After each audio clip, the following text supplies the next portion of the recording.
Curso de Edificação Espiritual, Módulo 3, Aula 12. Alguns aspectos da oração. Introdução. Na penúltima aula, tivemos a oportunidade de estudar sobre a oração. Já na última, vimos que o louvor e a adoração são a forma como devemos nos achegar a Deus. Na aula de hoje, vamos fazer um estudo sobre outros aspectos importantes da oração. Bom estudo! Item número 1, o arrependimento. No dia da nossa conversão, quando recebemos Jesus Cristo, o Filho de Deus, como Senhor e Salvador das nossas vidas, tivemos a experiência do arrependimento da vida sem Deus que tínhamos. Depois disso, o arrependimento deve estar presente também, sempre que pecarmos ou que entrarmos na presença do Pai em oração. Tiago 4, do 8 ao 10. Aproximem-se de Deus, e Ele se aproximará de vocês. Pecadores, limpem as mãos, e vocês, que têm a mente dividida, purifiquem o coração. Entristeçam-se, lamentem e chorem. Troquem o riso por lamento e a alegria por tristeza. Humilhem-se diante do Senhor, e Ele os exaltará. Para experimentarmos de um tempo de comunhão e amizade íntima com o Senhor, é essencial que nos arrependamos do nosso pecado. Isaías 59, 2. Mas as suas maldades separaram vocês do seu Deus. Os seus pecados esconderam de vocês o rosto dele, e por isso ele não os ouvirá. Não devemos deixar de confessar os pecados, para que não ganhem terreno na nossa vida. Um coração em arrependimento é a chave para o avivamento pessoal. 1 João 1, 9. Se confessarmos os nossos pecados, Ele é fiel e justo para perdoar os nossos pecados e nos purificar de toda injustiça. Item número 2. Entrega ou consagração. É o momento da oração em que colocamos como oferta diante de Deus a nossa própria vida, futuro, finanças, o tempo, a família, o emprego, os bens, os planos, as injustiças que nos fizeram. A consagração é o compromisso de entrega no altar de Deus, quando a nossa vontade vai para o segundo plano e entregamos o comando ao Senhor em oração. Salmos 37, 5. Entregue o seu caminho ao Senhor, confia nele e ele agirá. A consagração representa a submissão à vontade de Deus. É renunciar o que eu quero e deve ser acompanhada da disposição de ter o rumo da sua vida mudado por Deus. Exige espera e inteira disposição de conhecer e então seguir a vontade do Pai. Lucas 22, 42. Pai, se queres, afasta de mim esse cálice, contudo, não seja feita a minha vontade, mas a tua. Durante o tempo que passamos em oração, o nosso coração não deve estar ansioso e inquieto, desejoso demais por alguma coisa. Por isso é importante que seja feita essa entrega, antes de se começar a pedir algo para Deus. 1 Pedro 5, 7. Lancem sobre ele toda a sua ansiedade, porque ele tem cuidado de vós. Deus sabe o que é melhor para nós, portanto, devemos entregar ao Senhor os sonhos, desejos e ansiedades, pedindo que Ele nos revele a sua vontade e nos instrua no caminho que devemos seguir, pois está tudo nas suas mãos. Jeremias 29, 11. Porque sou eu que conheço os planos que tenho para vocês, diz o Senhor. Planos de fazê-los prosperar e não de lhes causar dano. Planos de dar-lhes esperança e um futuro. Se já nos consagramos a Deus, sabemos que o futuro será do jeito dele. Assim, é muito útil aprendermos a considerar as respostas negativas de Deus e também aceitá-las em oração. Isso nos ajudará a descansar no Senhor. O convite de Jesus é para nos prendermos a Ele, indo pelo seu caminho, e nele teremos descanso de toda ansiedade. Conforme Mateus 11, 29. Tomem sobre vocês o meu jugo e aprendam de mim, pois sou manso e humilde de coração, e vocês encontrarão descanso para suas almas. É comum que a preocupação com o sustento da família traga ansiedade, mas esta preocupação excessiva também deve ser deixada em consagração no altar, conforme o texto de Mateus 6, do 25 ao 33, que diz: Portanto, eu lhes digo, não se preocupem com as suas vidas, quanto ao que comer ou beber, nem com seus próprios corpos, quanto ao que vestir. Não é a vida mais importante do que a comida, e o corpo mais importante do que a roupa? Observem as aves do céu. Não semeiam, nem colhem, nem armazenam em celeiros. Contudo, o Pai Celestial as alimenta. Não têm vocês muito mais valor do que elas? Quem de vocês, por mais que se preocupe, pode acrescentar uma hora que seja a sua vida? Por que vocês se preocupam com roupas? Veja como crescem os lírios do campo. Eles não trabalham nem tecem. Contudo, eu lhes digo que nem Salomão, em todo o seu esplendor, vestiu-se como um deles. Se Deus veste assim a erva do campo, que hoje existe e amanhã é lançada no fogo, não vestirá muito mais a vocês, homens de pequena fé?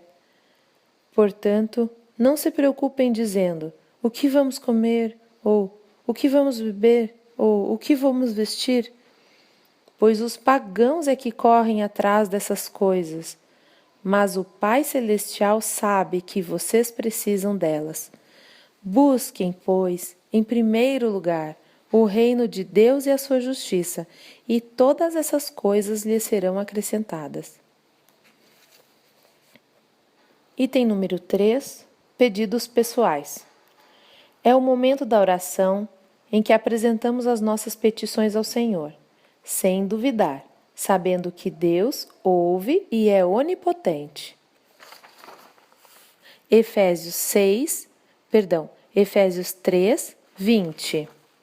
Aquele que é capaz de fazer infinitamente mais de tudo o que pedimos ou pensamos, de acordo com o seu poder que atua em nós. Todas as nossas necessidades e desejos devem ser levadas a Deus em oração. Filipenses 4, 6. Não andem ansiosos por coisa alguma, mas em tudo, pela oração e súplicas e com ação de graças, apresentem seus pedidos a Deus. Motivos de oração pessoal: aperfeiçoamento do caráter, controle do temperamento, paz de espírito, alegria, saúde, cura, libertação de alguma fraqueza, direção para a tomada de decisão, sustento, emprego, desenvolvimento profissional, coragem para pregar, ousadia e que Deus nos capacite através do seu Espírito Santo e nos use conforme a sua vontade. Item número 4. Intercessão. É a oração em favor dos outros, da igreja e da família. A oração de Jesus por nós é um exemplo de intercessão. João 17, 9. Eu rogo por eles, não estou rogando pelo mundo, mas por aqueles que me deste, pois são teus. A intercessão traz cura e é poderosa. Tiago 5,16. Portanto, confessem os seus pecados uns aos outros e orem uns pelos outros para serem curados. A oração de um justo é poderosa e eficaz.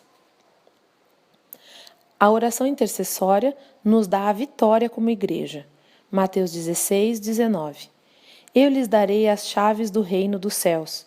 O que você ligar na terra terá sido ligado no céu, e o que você desligar na terra terá sido desligado no céu. Deus envia anjos para responder à intercessão da igreja. Texto de Atos 12, dos 5 ao 10. Pedro, então, ficou detido na prisão, mas a igreja orava intensamente a Deus por ele.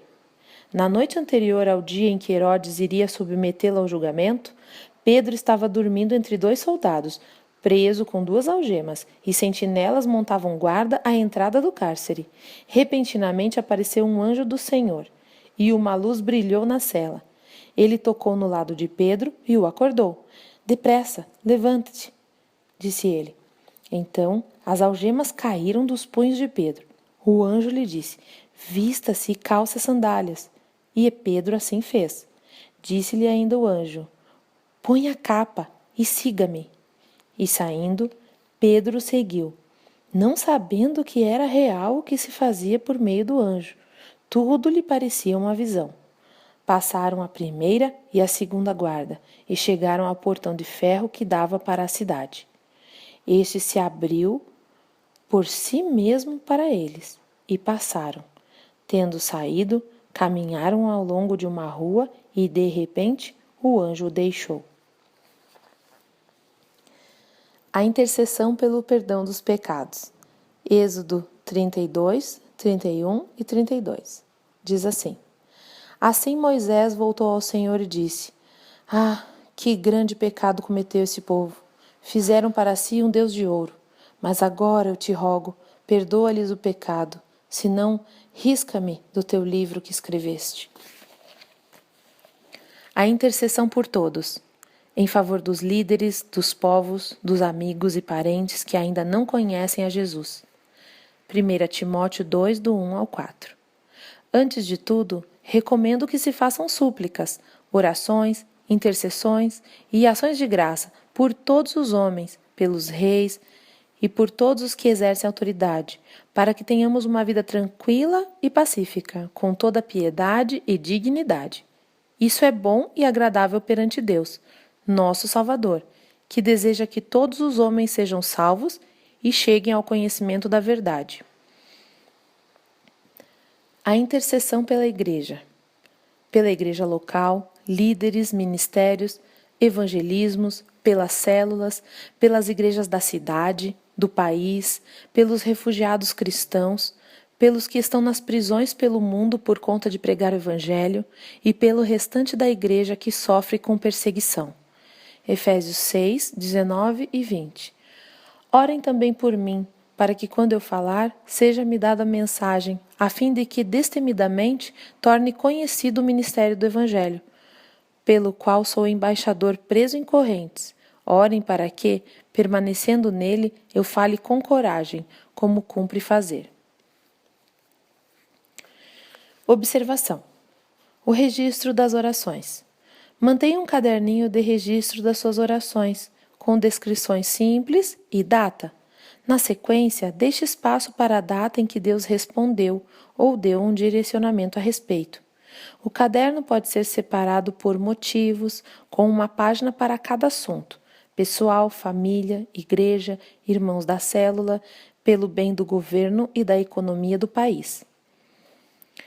Item número 5. A leitura da Palavra de Deus. Durante um momento reservado à oração, podemos nos alimentar da Palavra de Deus. Salmo 119, 11. Escondi a tua palavra no meu coração, para não pecar contra ti. Confessar a palavra. Ao ler a Bíblia, podemos declarar as promessas do Senhor. O livro dos Salmos é uma boa indicação para conferir as promessas de Deus, mas podemos observá-las por toda a Bíblia. Salmo 119, 13. Com os meus lábios declararei os teus juízos, os juízos da tua boca. Orar a palavra. A Bíblia nos ensina qual é a vontade de Deus. Assim, quando oramos a palavra, nossa oração tem o respaldo da obediência. Quando quisermos orar sobre algo, devemos buscar saber o que a Bíblia diz a esse respeito. E então, orar em conformidade com a palavra. Salmo 119, 18. Abre tu os meus olhos para que vejas as maravilhas da tua lei. Observação. Confira na aula 10 que a reflexão número 2, contida no curso online, traz exemplos práticos de como confessar e orar a palavra. Item número 5.3. A palavra sempre opera algo de Deus em nós. Isaías 55, 10 e 11. Assim como a chuva e a neve descem dos céus e não voltam para ele, sem regarem a terra e fazerem-na brotar e florescer, para ela produzir semente para o semeador e pão para o que come, assim também ocorre com a palavra que sai da minha boca. Ela não voltará para mim vazia, mas fará o que desejo e atingirá o propósito para o qual a enviei. Item número 6. Como estragar uma oração? Há erros que inutilizam a oração. Fazer da oração um ato religioso, repetido e mecânico, ou usar utensílios de contagem para isso. Mateus 6, 7. E quando orarem, não fiquem sempre repetindo a mesma coisa, como fazem os pagãos. Eles pensam que por muito falarem, serão ouvidos. Orar como se proferisse palavras mágicas, sem a consciência de que devemos prestar na oração um culto racional, que envolva a integralidade do nosso ser, e não uma espécie de transe espiritual. Romanos 12, 1. Rogo-vos, pois, irmãos, pela compaixão de Deus, que apresentei os vossos corpos em sacrifício vivo, santo e agradável a Deus, que é o vosso culto racional. Uma oração sem fé. Tiago 1, do 5 ao 7. Se algum de vocês tem falta de sabedoria, peça a Deus, que a todos dá livremente, de boa vontade, e lhe será concedida. Peça, porém, com fé, sem duvidar, pois aquele que duvida é semelhante à onda do mar, levada e agitada pelo vento. Não pense tal homem que receberá coisa alguma do Senhor. Outra forma de estragar a oração é a oração em discordância com a palavra de Deus. Pedidos egoístas cuja motivação é desaprovada por Deus. Tiago 4, 3. Quando pedem, não recebem, pois pedem por motivos errados, para gastarem seus prazeres. Outra forma é orar sem ter liberado perdão a alguém. Marcos 11, 25. E quando estiverem orando, se tiverem alguma coisa contra alguém, perdoem-no, para que também o Pai Celestial lhes perdoe seus pecados. Uma outra forma de estragar a oração é a oração de uma pessoa que pratica pecados reiteradamente e não se entristece com isso, nem expressa arrependimento perante o Senhor. Isaías 59, 1 e 2. Diz assim: Vejam, o braço do Senhor não está curto que não possa salvar, e o seu ouvido não está surdo para que não possa ouvir. Mas as suas maldades separam vocês do seu Deus. Os seus pecados esconderam de vocês o rosto dele, e por isso ele não os ouvirá. Orações mescladas com idolatrias e com enganos. As consultas a médiuns, cartomantes, ter altares com imagens de escultura, fotos de pessoas vivas ou já mortas no altar de oração, usar amuletos, todos são enganos do inimigo e odiosos para Deus, pois ele se declara ciumento. Devemos confiar apenas em Deus. Ezequiel 14, 3. Filho do homem, estes homens ergueram ídolos em seus corações e puseram tropeços ímpios diante de si. Devo deixar que me consultem? E Êxodo 20, do 3 ao 5. Não terás outros deuses além de mim. Não farás para ti nenhum ídolo, nenhuma imagem de qualquer coisa no céu, na terra ou nas águas debaixo da terra. Não te prostrarás diante deles, nem lhes prestará culto, porque eu, o Senhor teu Deus, sou Deus zeloso, que castigo os filhos pelos pecados dos seus pais até a 3ª e 4ª geração daqueles que me desprezam. Essa foi a aula número 12. Isso foi. Aula número 12 do curso de Edificação Espiritual, módulo 3, e agora é hora de verificarmos a fixação do aprendizado através das atividades. Não despreze essa etapa. Bom trabalho!